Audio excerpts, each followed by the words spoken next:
Ayan, mega love shout out kay Boss Noni at siya yung nagluluto sa aming barbecue na paa ng manok. Ay, sarap-sarap naman oh, namula-mula na oh, mangangalam.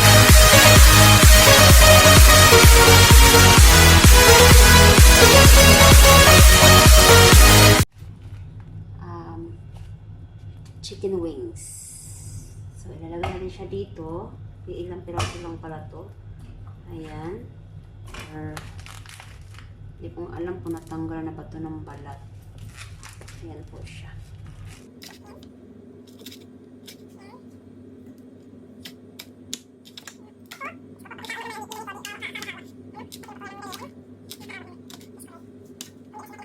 So, ngayon po, ay, ito po yung ating lemon.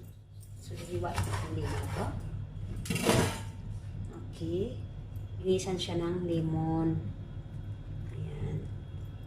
Inisan ko natin siya ng lemon.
Inubos ko yung tuyo ko kasi konti na lang.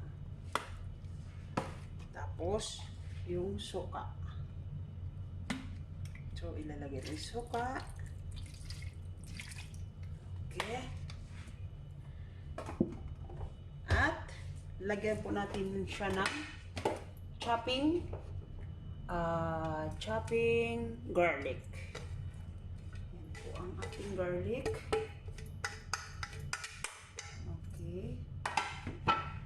And black pepper. We will put the black pepper, ground black pepper. Ayan. Ayan po siya. Ilalagay po natin siya dito. Ayan po. And chili powder po ito siya. So, ilalagyan po natin siya. Saan ba ito? Ayan. Para may anghang ng konti. Ayan. At i-mix po natin. So, bukas po, i-additional ko po siya ng, anong i-additional ko bukas? Additionalan ko po siya bukas. Tapos, i-leave natin to siya ng 2 gabi na ilagay sa refrigerator. So, on Thursday afternoon, we will cook this chicken. May suspan. No? Kaldero pala. Basta. Yun na yan. Magkapatid na yun. Siya.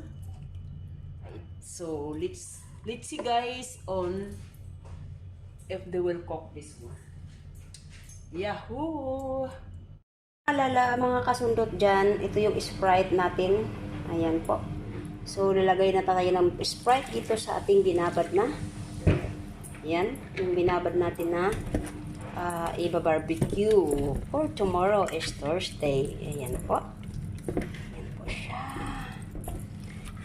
Kasi ano yung aking manok na minarinate. So, nilagay ko po siya sa apoy ng low fire and within 7 minutes. Ayan. Para po mag-absorb po yung gimarinate ng good for 2 nights sa loob ng manok. So, ayan siya. Mga kasundot, ito po yung ating sauce na gimarinate sa manok ng good for 2 nights. So ngayon po, ay kukuha po tayo ng kunting sauce dito. Ayan. Ayan po siya. Yan. So, kasama po yung garlic at lahat na po na ingredients is nandito po sa loob. So, anong gagawin natin? I-blender po natin siya. I-blender po natin siya. Let's go to blender. Ano ba yan?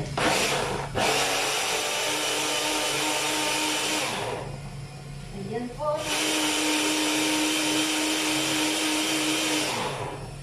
Ito yung sekreto ni Pokwang. So ngayon ay tayo ay, ayan, na mix na po siya lahat.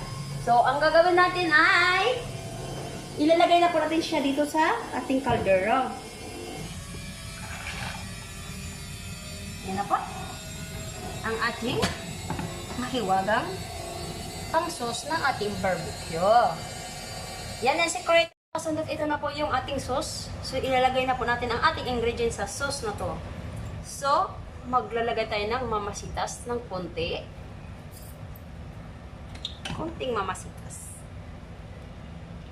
Ayan.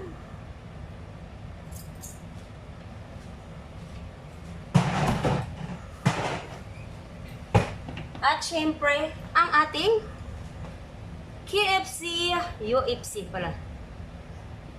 UFC tamis anghang ketchup.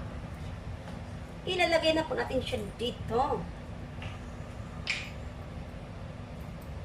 Ito po ating sauce ng ating barbecue. Ayan na po.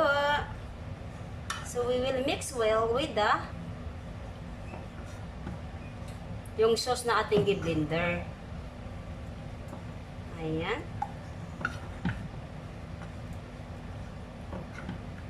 Yan po ang ating sekreto ni Pokwang. At syempre, kailangan po natin lagyan ng olive oil. Ayan. Konting olive oil. Yes. A little olive oil.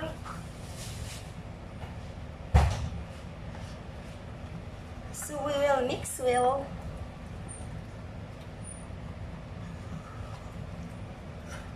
So this is our sauce of our special barbecue for today.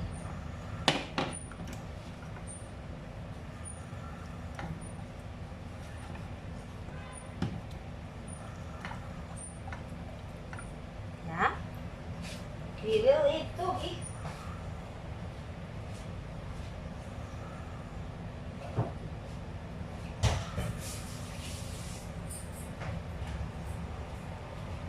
Ating sauce.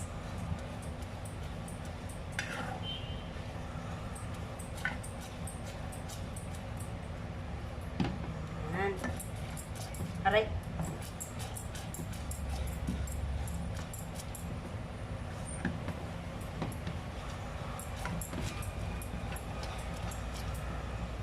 Ito po ang ating sauce for today. So ngayon tapos na po siya. Luto na siya. Ayan, mga kasundot dyan, ang sekreto ni Pokwang. Ayan na po ang aming ginawa na tinuhog-tuhog na ni Boss Noni. Hindi ba na nakita sa vlog natin? Ayan. Ang ating, ang galing naman niya maghiwa. Parang paalang ng palaka na hiniwa ng, tinuhog ng ganiri. So, ito po yun. Ating paa. At ito yung ating sauce sa barbecue. Ayan. Nahiwa na po ang ating ay nalagyan na para natin ng Ayan siya. 5 minutes later. Ayan. Mega love shout out kay Boss Noni at siya yung nagluluto sa aming barbecue na paa ng manok. Ay, sarap-sarap naman. Oh, namula-mula na. Oh, mga ngalamay na yan. Ayan. Ang sarap-sarap. Ang bilis naman maluto. Bagal na lahat eh. Ayan. Ang aming masarap na barbecue for today, July 3, is the yummy recipe eating again with Boss Noni and It's Me Ann. Yummy. Ay, naku, nagugutom na naman ang mga dyan, street foods na yan.